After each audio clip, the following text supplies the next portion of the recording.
पुत्रदा एकादशी है। जिस नारी को संतान नहीं हो रही हो, बहुत प्रयास कर लिया हो, पुत्रदा एकादशी पूरे साल में 2 बार आती है। एक श्रावण के महीने में आती है, दूसरी पोषादिक्रम में आती है।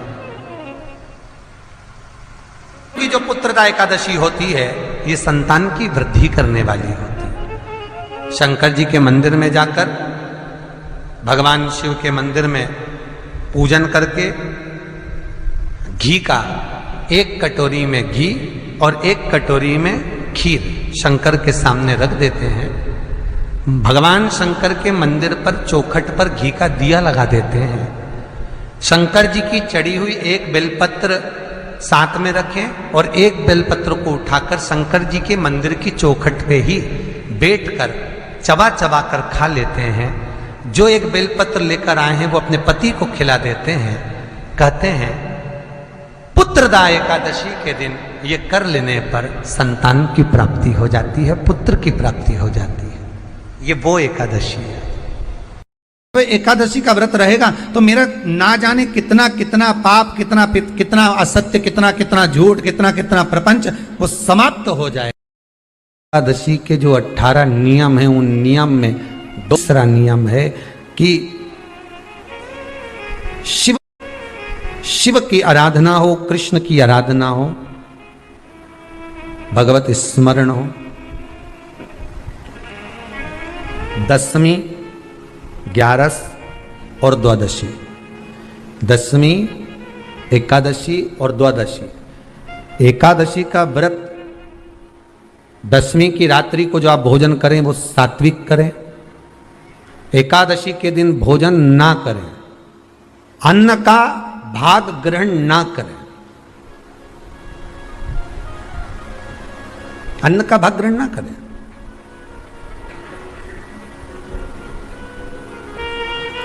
सके जितना एकादशी के दिन भगवान का ओम नमो भगवते वासुदेवाय का जाप करें, या अपने गुरु मंत्र का स्मरण करें, या जो मंत्र आपके हृदय में समाहित हो, श्री शिवाय नमस्तुभ्यम, ओम नमः शिवाय, राम कृष्ण शिव, जो मन पड़े उसका भजन करें, पर दिल से करें। जितनी देर करते बने उतना देर करें। माला पकड़ने की भी जरूरत नहीं कि माला पकड़ के बैठता हूं तो घट की जिब्या से जप लो नहीं जी वही उत्ता में ही पूरा हो जाए। अब कई लोग क्या करते हैं, जो दशमी से जुड़ी हुई एकादशी रहती है ना, उसको करते। पर वैष्णवों की जो एकादशी मान्य है, वैष्णव धर्म की जो एकादशी होती है वो द्वादशी से जुड़ी हुई होती है, वह 12 से जुड़ी हुई होती है, द्वादशी से जुड़ी होना चाहिए महाराज। तो वो वैष्णव जो एकादशी होती है, वैष्णवों की एकादशी होती है, वो द्वादशी से जुड़ी हुई पूर्णता का सुख देने वाली होती है। हमें घटने के साथ नहीं चलना, ध्यान दीजिएगा। हमें किसके साथ चलना है? बढ़ने के साथ, क्योंकि हमको आगे बढ़ना है कि पीछे आना है। वैष्णव आगे बढ़ता है, वैष्णव का धर्म है कि अग्रण्य भाव में चले, इसलिए वैष्णवों की जो एकादशी होती है वो आगे की ओर जाती है, अग्रण्य भाव में बढ़ने वाली, द्वादशी की ओर प्रवेश करने वाली। अर्थात हमारे कदम उन्नति की ओर बढ़े, हमारे कदम आगे वैभव की ओर बढ़े, संपदा की ओर बढ़े और भगवान के चरणारविंद की ओर बढ़े, ना कि पीछे की ओर हटे। हम दशमी के साथ मिली हुई एकादशी ना करें, हम द्वादशी के साथ मिली हुई एकादशी।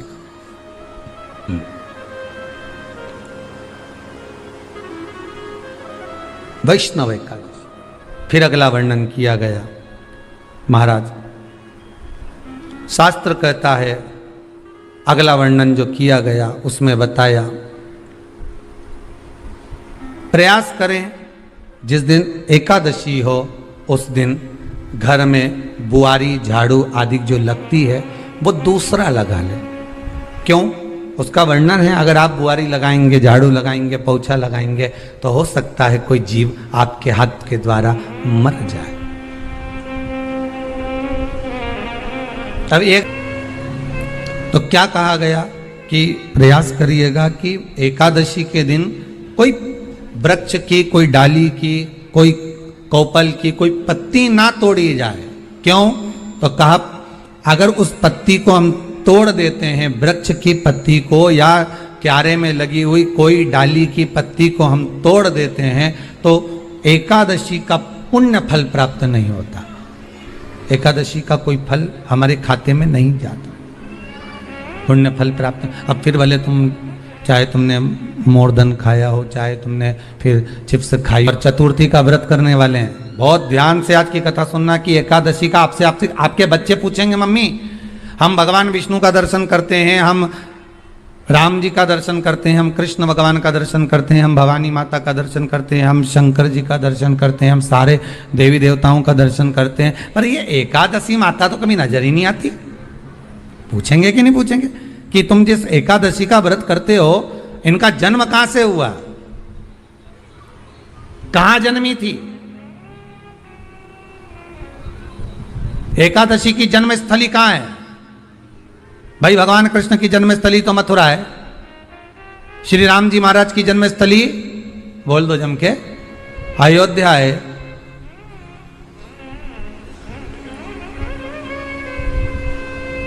कोई आपसे पूछ ले कि एकादशी की जन्मस्थली कहां है, तो आधे लोग तो बाल खुजाने में लग जाएंगे कि एकादशी आखिर पैदा कहां हुई थी, जन्म कहां लिया था, इसका जन्म हुआ कहां था, कहां जन्मी थी ये?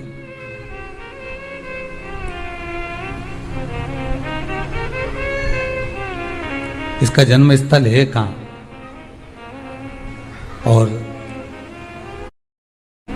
और एकादशी अगर जन्मी है, उसका जन्म हुआ है, और दुनिया के लोग इतना व्रत करते हैं, उपवास करते हैं, तो फिर इसका जन्म स्थल कहां होगा? तो कहा इसका जो जन्म स्थल है वो बद्रीनाथ। कहां पर है?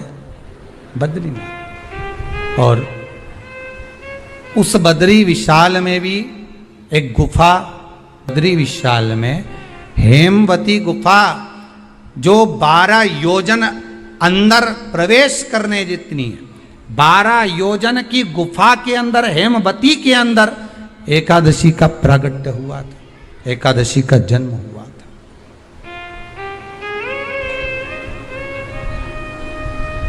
अब तो बता सकते हो ना कि कोई पूछे कि राम जी का जन्म अयोध्या में हुआ, भगवान कृष्ण का जन्म मथुरा में हुआ, और कोई पूछ ले आपका जन्म कहां हुआ था, अपन कह सकते ना सीहोर में हुआ हमारा। देती है कि वल्लभकुल की एकादशी करो, भले बकरी जैसे चरो पर एकादशी करो, और सबको एकादशी कराया। तो कोई पूछ ले कि एकादशी का जन्म कहां हुआ था, तो आप कह सकते हो कि बद्री विशाल में, हेमावती में, बद्री विशाल के हेमवती गुफा के अंदर जो 12 योजन की गुफा है, उस गुफा में एकादशी का जन्म हुआ। कब हुआ?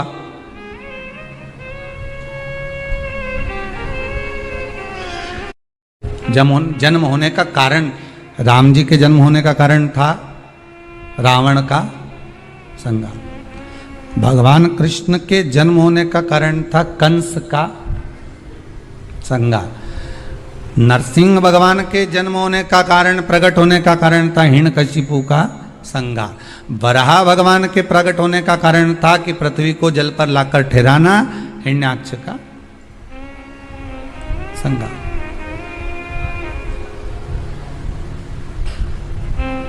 तो फिर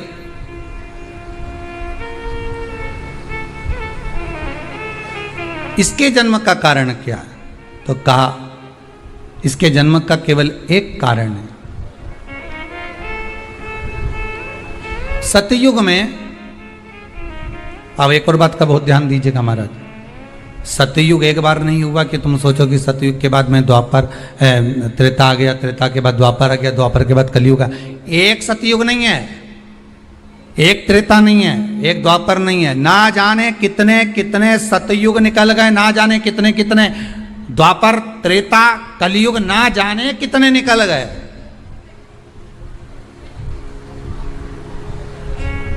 मकान भी वहीं की वहीं है, बस कभी कभी एकदम प्लाट हो जाता है, फिर उस पर वापस बन जाता है, फिर क्लीन, फिर बन गया, फिर क्लीन, फिर बन गया। ना जाने कितने कितने कितने कितने जन्म हम ले चुके हैं, और हमारे भी आगे कितने जन्म होते रहेंगे। जमीन वहीं की वहीं रह जाएगी और अपन चले जाए, बस वो जगह वहीं रह गई। 12 योजन की गुफा, 12 योजन की गुफा के अंदर 12 योजन की गुफा के अंदर एकादशी का जन्म हुआ। 12 योजन की गुफा के अंदर एकादशी का जन्म हुआ। बस वो जगह वहीं रह गई। एकादशी का जन्म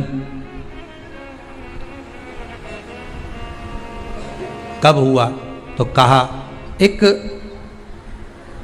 नाड़ाजंग नाम का सुर था, राक्षस, जिसके पुत्र का नाम था मुर। क्या नाम है? मुर। मुरदैत्य। ये मुरदैत्य इतना विशालकाय था, इतना विशालकाय था, रहने वाला चंद्रावती नगर का था। कौन से नगर में रह रहा था? चंद्रावती नगर। बड़ा विशालकाय।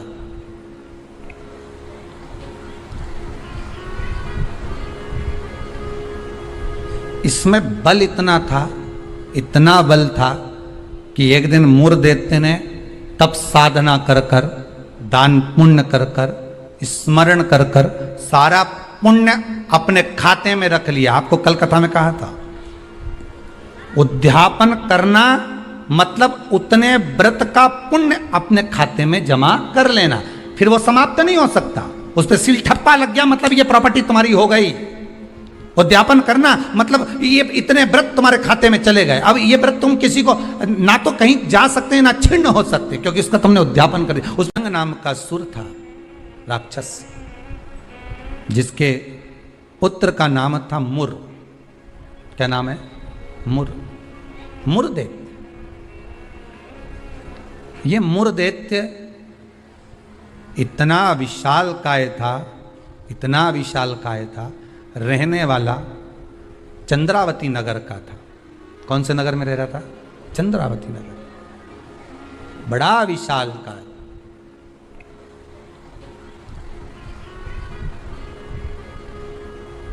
इसमें बल इतना था, इतना बल था कि एक दिन मुरदैत्य ने तप साधना कर कर, दान पुण्य कर कर, स्मरण कर कर सारा पुण्य अपने खाते में रख लिया। आपको कल कथा में कहा था, उद्यापन करना मतलब उतने व्रत का पुण्य अपने खाते में जमा कर लेना, फिर वो समाप्त नहीं हो सकता। उस पर सील ठप्पा लग गया मतलब ये प्रॉपर्टी तुम्हारी हो गई।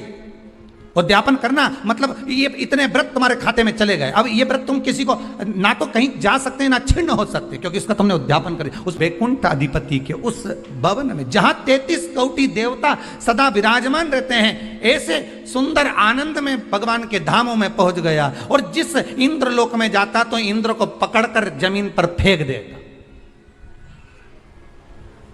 आप बहुत अच्छे से सुनिएगा महाराज। देवता ऊपर जब युद्ध करते थे और युद्ध के मैदान से नीचे गिरते थे तो मृत्यु लोक में नहीं आते थे। कहाँ नहीं आते थे? मृत्यु लोक में। पर मुरदैत्य इतना बलवान था कि देवताओं को जब पकड़कर फेंकता था तो किसी लोक में नहीं जाते थे, मृत्यु लोक में ही जाते थे। अब बल देखिए कितना प्रबल होगा। कोई लोक नहीं, ऊपर से फेंका तो डायरेक्ट नीचे।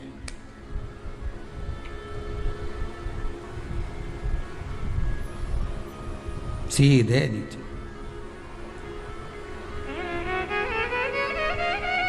लोकों पे चढ़कर जो नृत्य करना प्रारंभ करा, जम जम के नाचना, तो सारे लोक हिलने लगे और जितने उसमें 33 कोटि देवता रह रहे थे सब मृत्यु लोक में गिर गए। अब सारे लोक में किसका राज्य हो गया? जम के बोलिए जरा। उस मुरदैत्य का। सारे लोग खाली। मुरदैत्य का राज्य। सारे देवता इकट्ठे होकर शंकर भगवान के पास में गए, क्योंकि मृत्यु लोक में आ गए तो मृत्यु लोक में कहां जाएंगे? आपको पहले भी कथा में कहा, मृत्यु लोक में जन्म हुआ है आपका। आप पृथ्वी पर जन्मे हो और मृत्यु लोक में जन्म लेने के बाद अगर आप मन में सोचो कि हम शंकर की आराधना क्यों कर रहे हैं, अरे मृत्यु लोक में जन्म लेने के बाद शंकर की आराधना ही मूल है, शिव की आराधना ही जरूरी है। 33 कोटि देवताओं का चरित्र एकादशी के जन्म की कथा कर रही है, पद्म पुराण की कथा कर रही है, स्कंद पुराण की कथा कर रही है, शंकर की पावन कथा कर रही है कि देवता जब मृत्यु लोक में आ गए और मृत्यु लोक में आने के बाद उनको जब कष्ट हुआ, किसी देवता के पास नहीं गए, सबसे पहले शंकर जी के पास गए, क्योंकि जो करीब में होता है उसी को पुकारा जाता है। एक बहू पूना में रह रही है और एक बहू तुम्हारे साथ में रह रही है, और तुम्हारा पेट दुखे या चक्कर आ रहे हैं तुमको, तो क्या पूना वाली को फोन लगा के बोलोगी बहुत चक्कर आ रहा है? इस मन को बुरा कर। मैं नहीं मार सकता मुर्देत्य को, भगवान विष्णु मारेंगे। भगवान विष्णु कहाँ मिलेंगे? क्षीर सागर में शयन कर रहे हैं, जाइए। सारे देवता पहुंच गए क्षीर सागर। प्रभु कृपा करिए। भगवान विष्णु ने पूछा क्या हुआ? वो मुर्देत्य ने आक्रमण कर रखा है, सबको उठा उठा के पटक दिया, एक भी नहीं बचा, सारे लोग खाली पड़े। अच्छा फिर मां कौन बैठा? तो क्या मुर्देत्य बैठा अकेला? हाँ वो अकेला बैठा। हाँ चलो हमारे साथ। चंद्रावती नगर पर सारे 33 कोटि देवता आक्रमण कर दो। शंकर भगवान तो मुस्कुराने लगे। एक मुर्देत्य के लिए 33 कोटि देवता अपना अपना लोक छोड़कर आ रहे हैं युद्ध करने के लिए। विचार करिएगा जरा। एक व्यक्ति की हस्ती मिटाने में, एक व्यक्ति की हस्ती मिटाने में ना जाने कितने लग जाते हैं नीचे गिराने में। सबको जीवित कर दिया। भगवान विष्णु आश्चर्य में पड़ गए। गजब गजब। ये एकादशी के जन्म की कथा है।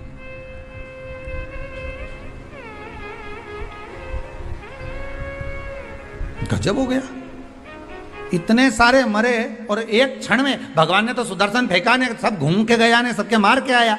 उनके तो 1 घंटा, आधा घंटा, 15 मिनट, 10 मिनट, 5 मिनट लगे होंगे। इसने तो एक फूंक मारी, जो यहां से चालू करा हैप्पी बर्थडे टू यू, एक फूंक में ही सब निपटा दिया। ले सब जाग गया सब।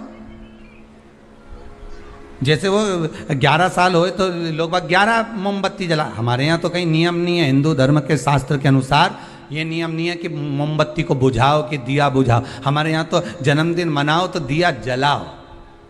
और पहले बात तो जन्मदिन मनाओ तो पहले सोच के मनाओ कि 14 साल के हो गए, मतलब भगवान के करीब जाते जा रहे हैं। करीब 35 साल के हो गए, मतलब 36वें में लग गए, उसकी ओर करीब पहुंच गए। जैसे जैसे उनको लगा कि ये हार नहीं रहा, भगवान विष्णु थक गए, क्योंकि ये मुर्देत्य तो पत्थर जैसा था और मेरे नारायण कमल जैसे कोमल थे। भगवान एक जगह जाकर बैठे। लक्ष्मी जी ने, पद्मावती जी ने, माता लक्ष्मी ने जाकर पूछा नाथ हुआ क्या है? भगवान कह रहे हैं मैं थक चुका हूं, हजारों वर्ष से युद्ध लड़ रहा हूं, पर तू ये हारता नहीं है। तब लक्ष्मी मैं आता हूं तो रुक। लक्ष्मी जी को क्षीर सागर में रोका और भगवान नारायण दौड़ कर गए बद्री विशाल।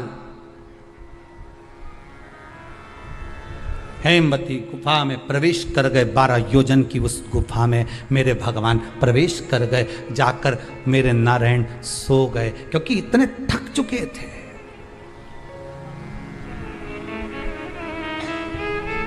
हमें मुर्देत्य ढूंढते ढूंढते उस हेमवती गुफा के अंदर प्रवेश करने लगा।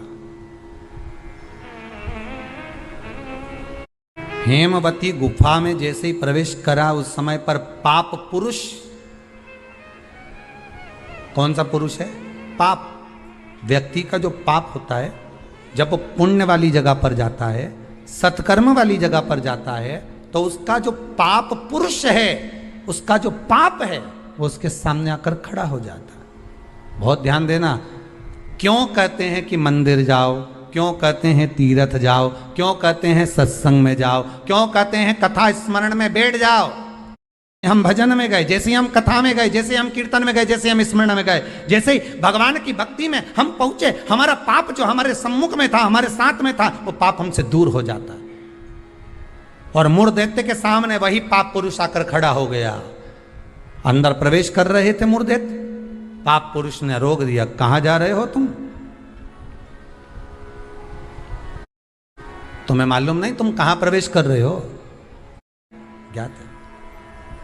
मैं भगवान विष्णु को ढूंढने जा रहा हूं, उनके साथ मेरा युद्ध हो रहा था। मैं भगवान विष्णु को ढूंढने जा रहा हूं क्योंकि उनके साथ मेरा युद्ध हो रहा था। पाप पुरुष ने रोक दिया, अंदर नहीं जा सकते क्योंकि अंदर पुण्य है। आप रुको वहीं पर, रोक दिया। जब मुर दैत्य ने पाप पुरुष को हटाया और अंदर प्रवेश करने लगा, 11 दिन तक, एकादशी दिन तक, 11 दिन तक पाप पुरुष और मुर दैत्य दोनों की बात संवाद हुई है। पाप सामने है, मुर दैत्य प्रवेश कर रहा है, बीच में पाप अड़ा पड़ा है। और वहीं बस उस 11 दिन में क्या हुआ कि 11 दिन में भगवान विष्णु के शरीर से एक स्त्री ने जन्म ले लिया। एक कन्या ने, एक स्त्री ने, एक नारी प्रकट हो गई। नारी प्रकट है। मार्गशीर्ष मास कृष्ण पक्ष एकादशी के जन्मदिन की तारीख बता रहा है। जैसे भादो कृष्ण अष्टमी, किसका जन्म है? कृष्ण का। चैत्र की नवमी, बोलते जाओ, राम हुआ व्यक्ति भी एकादशी का व्रत कर सकता है।